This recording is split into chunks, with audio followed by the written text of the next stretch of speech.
Father and son அவங்க வந்த பாதையை மறந்துட்டு ஒரு அடர்ந்த காட்டுக்குள்ளே போயிட்டுருக்குறாங்க. அங்கே அந்த காட்டுக்குள்ளே பார்த்தீங்கன்னா ஒரு சிலை இருக்குது.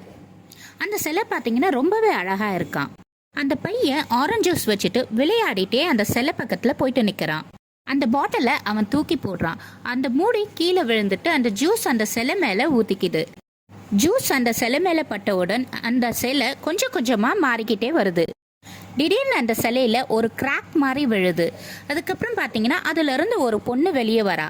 அந்த பொண்ணு பார்க்கறதுக்கு ரொம்பவே அழகா இருக்கா. அப்பாவுக்கும் மகனுக்கும் ரொம்ப ஆச்சரியமா இருந்தது, எப்படி அந்த சிலை திடீர்னு ஒரு பொண்ணா மாறிச்சுன்ட்டு. அந்த பொண்ணுக்கிட்ட கேட்குறாங்க. அந்த பொண்ணு உடனே ஃப்ளாஷ்பேக்குக்கு போறா. ஒரு சூனியக்காரி அந்த காட்டுக்குள்ள இருக்கிறதாவும் அவ ஒரு நாள் பார்த்தீங்கன்னா ஒரு ஆற்று பக்கம் வந்துகிட்டு இருக்கா. அப்போ திடீர்னு அந்த ஆற்று ஓரத்தில் ஒரு பெண்ணை பார்க்குறா.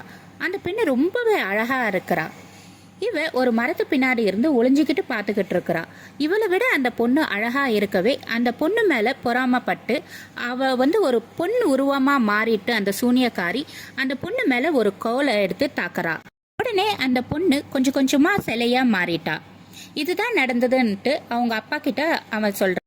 அவளை காப்பாத்தினதுக்காக அவ ரொம்பவே தேங்க்ஸ் சொல்லிட்டு அங்கிருந்து கிளம்புறா. கதை பிடிச்சிருந்தா லைக் பண்ணிக்கோங்க, சப்ஸ்கிரைப் பண்ணிக்கோங்க. தேங்க்யூ.